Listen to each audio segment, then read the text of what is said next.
So বর্তমান বাংলাদেশের প্রেক্ষাপটে আমাদের মহাজন ইউনূস এখন একটি জাতীয় সরকার গঠন করতে চাচ্ছে, জাতীয় সরকার নাটক করতে চাচ্ছে। নির্বাচনকে পিছনে নির্বাচন না দেওয়ার জন্য, বাংলাদেশে নির্বাচন যেন না হয়, গণতন্ত্রকে হত্যা করার জন্য, ধ্বংস করার জন্য একটি জাতীয় সরকার নাটক করছে। আসুন দেখিনি সেই জাতীয় সরকারের নাটকটি কেমন মন্তস্থ হলো, নাটকটি কেমন করতে পেরেছে একটু দেখি। যে নাটকে, এই নাটকে কাদেরকে কাদেরকে বাদ দিয়ে সে নাটকটি মন্তস্থ করতে যাচ্ছে এটা একটু দেখি। এবং এই যাদেরকে বাদ দিয়ে বাংলাদেশের ইতিহাস রচিত হয়নি, যাদেরকে বাদ দিয়ে বাংলাদেশ স্বাধীন হয়নি, তাদেরকে বাদ দিয়ে তার নাটক মন্তস্থ কেমন হলো এবং কারা কারা বাদ পড়েছে আসলে একটু দেখি। দেখেন যে বাংলাদেশের ইতিহাসে বাংলাদেশ যে স্বাধীন হয়েছে, সেই বাংলাদেশ স্বাধীন বাংলাদেশের নেতৃত্ব কে দিয়েছে? স্বাধীন বাংলাদেশের নেতৃত্ব দিয়েছে বাংলাদেশ আওয়ামী লীগ। আওয়ামী লীগের নেতৃত্ব বাংলাদেশ স্বাধীন হয়েছে। এখন আপনারা চিন্তা করেন, এদেশের জনগণ চিন্তা করেন, আপনাদের কাছে বিচার দেওয়া হলো, আপনারা বিবেচনা করবেন, বিচার করবেন যে বাংলাদেশ আওয়ামী লীগকে ছাড়া কোনো জাতীয় সরকার, সেটা কতটুকু হাস্যকর, সেটাকে এদেশের জনগণ মেনে নেবে? মেনে নেওয়ার মতো কোনো পরিস্থিতি আছে? আপনারা বলবেন। তারপরে আপনি যদি বলেন যে বাংলাদেশে রাষ্ট্রীয় ক্ষমতায় ছিল আরেকটি বৃহৎ দল, সেটি হচ্ছে জাতীয় পার্টি। এই জাতীয় সরকারে 9 বছর একটি দেশ শাসন করেছে, সেই জাতীয় পার্টিকে রাখা হয়নি। জাতীয় সরকারে রাখা হয়নি ওয়ার্কার্স পার্টিকে, জাতীয় সরকারে রাখা হয়নি জাসদকে, জাতীয় সরকারে রাখা হয়নি বাসদকে, কল্যাণ পার্টিকে, বিকল্প দ্বারা যেই সভাপতি ছিলেন জনাব বি চৌধুরী, উনি ছিলেন বাংলাদেশের রাষ্ট্রপতি। এবং গত সংসদ নির্বাচনও তার এখান থেকে 2 জন সংসদ সদস্য নির্বাচিত হয়েছেন। অথচ এই দলটিকে রাখা হয়নি, গণতন্ত্র পার্টিকে রাখা হয়নি, গণফোরাম ডক্টর কামাল হোসেনের নেতৃত্বে যে গণফোরাম, এটি যে ঐতিহ্যবাহী সংগঠন, সেই সংগঠনকেও রাখা হয়নি। তৃণমূল বিএনপি, যারা গত নির্বাচনে প্রায় অনেকগুলো আসনে তারা প্রার্থী দিয়েছিল, এবং বিএনপির জাদ্রাল নেতৃবৃন্দ এই তৃণমূল বিএনপিতে আছেন। শমশের মবিন চৌধুরীর মতো লোক এবং তৈমুর আলম খন্দকারের মতো লোক আছেন, তাদেরকে বাদ দিয়ে জাতীয় সরকার গঠন করেছে। এখন আপনারা একবার দেখেন যে কত বড় হাস্যকর একজন লোক বাংলাদেশে এই তত্ত্বাবধায়ক সরকারের অন্তর্বর্তী সরকার প্রধান হয়েছে। তারপর আপনি যদি দেখেন যে বিএসপি, বাংলাদেশ সুপ্রিম পার্টি, যেটি তাকে রেজিস্টার্ড পার্টি, তাকেও বাদ দেওয়া হয়েছে। জাকের পার্টির মতো একটি দলকে বাদ দেওয়া হয়েছে। তৌহিদ ফেডারেশন, তাদেরকে নেওয়া হয়নি। সাম্যবাদী দল, তাদেরকে নেওয়া হয়নি। কৃষক শ্রমিক জনতা লীগ, বঙ্গবীর আব্দুল কাদের সিদ্দিকীর নেতৃত্বে যে কৃষক শ্রমিক জনতা লীগ, তাদেরকে নেওয়া হয়নি। ন্যাপকে নেওয়া হয়নি এবং বিএনএফকে নেওয়া হয়নি। তো আপনারা একবার চিন্তা করে দেখুন, আমি যে রাজনৈতিক প্রায় 18টা রাজনৈতিক দলের নাম বললাম, যে 18টা রাজনৈতিক দলই বাংলাদেশের নিবন্ধিত রাজনৈতিক দল এবং তাদের ইতিহাস এবং ঐতিহ্য আছে। এবং বাংলাদেশের ইতিহাসে বাংলাদেশটাকে যে স্বাধীন করেছে এবং বাংলাদেশের সবচেয়ে বেশি বাংলাদেশের মানুষকে যে সেবা প্রদান করেছে, সেই দলটির নাম হচ্ছে বাংলাদেশ আওয়ামী লীগ। অথচ সেই দলটিকে ছাড়া তারা জাতীয় সরকার গঠন করছে। জাতীয় পার্টির মতো লোক, জাতীয় পার্টির মতো দল, সেই দলটিকে ছাড়া তারা জাতীয় সরকার গঠন করতে চাচ্ছে। এখন আপনারা বিবেচনা করবেন কি এটি কি জাতীয় সরকার? আর এই যে দলগুলো বললাম, সবগুলো দল হচ্ছে বাংলাদেশের মুক্তিযুদ্ধের পক্ষে নেতৃত্ব দানকারী, বাংলাদেশ আওয়ামী লীগকে সহায়তাকারী রাজনৈতিক দল। আওয়ামী লীগের নেতৃত্বে বাংলাদেশের এদেশের মুক্তিযুদ্ধ হয়েছে এবং এই দলগুলো তারা আওয়ামী লীগকে সহযোগিতা করেছে।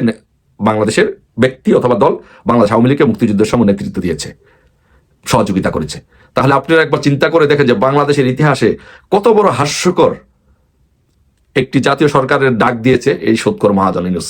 শুধু একবার চিন্তা করে দেখুন কাদেরকে নিয়েছে এখানে। দেখেন, সবগুলো 71-এর পরাজিত শক্তি, মৌলবাদী, বঙ্গবন্ধুর খুনি, আত্মস্বীকৃতকারী খুনি এবং রাজাকার আলবদর আল শামস, তাদেরকে নিয়ে জাতীয় সরকার গঠন করা হচ্ছে। আপনারা দেখেন জাতীয় সরকারের প্রধানকে, জাতীয় সরকারের প্রধান হচ্ছে সৎকর মহাজন ইউনূস। আপনারা বলেন তো, বুকে হাত দিয়ে কেউ দেখাতে পারবে না যে বাংলাদেশের মুক্তিযুদ্ধের সময় তার বয়স কত ছিল? সে কেন মুক্তিযুদ্ধ করে নেই? সে মুক্তিযুদ্ধের করে নাই। তো মুক্তিযুদ্ধ না করলে বয়স কথা, একজন ছেলে ছাত্র ঢাকা চট্টগ্রাম বিশ্ববিদ্যালয়ে পড়া অবস্থায় যে ছেলেটি মুক্তিযুদ্ধে যায় নাই, তার মানে কি সে রাজাকারের পক্ষ নিয়েছিল? সেই মুক্তিযুদ্ধের বিরোধী শক্তি ইউনূসের নেতৃত্বে জাতীয় সরকার গঠন করা হচ্ছে। এখানে প্রধান অংশীদারকে আরেক রাজাকার আল বদরদের সংগঠন, যারা 30 লক্ষ মানুষকে শহীদ করেছে, 2 লক্ষ মা বোনের ইজ্জত নিয়েছে, সেই রাজাকারদের দল জামাত ইসলামকে সাথে নিয়ে সেই জাতীয় সরকার গঠন করা হচ্ছে। তারপরে সেই জাতীয় সরকারে কে আছে?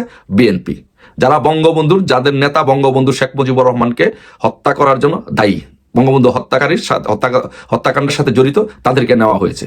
কাদেরকে নেওয়া হয়েছে? বাংলাদেশে যে ইসলামিক মৌলবাদী দলগুলো আছে, যারা বাংলাদেশে মৌলবাদী শাসন কায়েম করতে চায়, যারা বাংলাদেশের স্বাধীনতা সার্বভৌমত্ব বিশ্বাস করে না, যারা নারীর অধিকার বিশ্বাস করে না, যারা নারীর স্বাধীনতায় বিশ্বাস করে না, তাদেরকে নিয়ে জঙ্গি সংশ্লিষ্টতার জন্য যাদের বিরুদ্ধে আগে বিচার হয়েছে, জঙ্গি সংশ্লিষ্টতার জন্য যাদেরকে আগে আদালতের কাঠগড়ায় পর্যন্ত দাঁড় হতে হয়েছে, ওই সব সংগঠনগুলো নিয়ে, মুক্তিযুদ্ধের বিরোধী সংগঠন, জঙ্গি সংগঠনগুলোকে নিয়ে, বাংলাদেশে 71 সালে পরাজিত শক্তিকে নিয়ে একটি প্ল্যাটফর্ম দাঁড় করিয়ে বলা হচ্ছে যে এটি জাতীয় সরকার।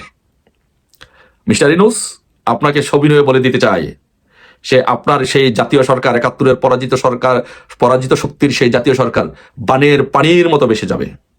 এই মুক্তিযুদ্ধের সপক্ষের শক্তির দলগুলো যখন সবাই একসাথে রাস্তায় নামবে, সবাই যখন একসাথে হুঙ্কার দিবে, তখন আপনারা বেসে যাবেন এই দেশ থেকে ইনশাল্লাহ। আমি দেখেন, আপনাকে বললাম, এখানে 18টা রাজনৈতিক দল, বাংলাদেশ আওয়ামী লীগ সহ এই 18টা রাজনৈতিক দল যদি বাংলাদেশের ঢাকা শহরে 18টি স্থানে অবস্থান নেয়, ঢাকা শহরে আর জনগণ জায়গা দেওয়ার মতো এক পরিমাণ তিল পরিমাণ জায়গা থাকবে না ঢাকা শহরে। সেই দলগুলোকে ব্যতীত রেখে, সেই দলগুলোকে বাদ রেখে, সেই দলগুলোকে পাশ কাটিয়ে আপনি জাতীয় সরকার করার নামে হাস্যকর একটি নাটক মঞ্চস্থ করেছেন।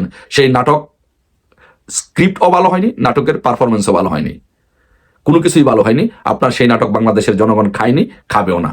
আপনার বিদায় ঘন্টা বেজে গেছে, আপনার সময় শেষ। আপনি পালাবেন যে সেই রাস্তাটুকুও বন্ধ হয়ে গেছে। Excuse me. তাই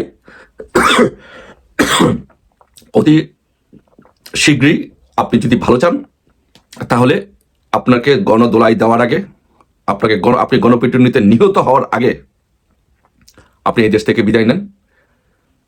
আপনি এই দেশকে রক্ষা করার জন্য আমাদের কাছে দায়িত্ব ছেড়ে দেন। নির্বাচিত সরকার, মাননীয় প্রধানমন্ত্রী শেখ হাসিনা, এই দেশের সাংবিধানিক প্রধানমন্ত্রী, তার কাছে ক্ষমতা হস্তান্তর করে ভাগেন, নয়তো আপনি এই দেশের মানুষের গণপিটুনিতে নিহত হবেন। এই এতগুলো রাজনৈতিক দল, নিবন্ধিত রাজনৈতিক দল, 18টা রাজনৈতিক দলকে আপনি বাহিরে রেখে আপনি জাতীয় সরকার গঠন করবেন। আপনি কত বড় হাস্যকর, আপনি কত বড় ফালতু লোক, আপনি একবার চিন্তা করে দেখছেন? অচিরেই এর জবাব বাংলাদেশের জনগণ ইনশাআল্লাহ দেবে। সবাই ভালো থাকবেন। জয় বাংলা, জয় বঙ্গবন্ধু।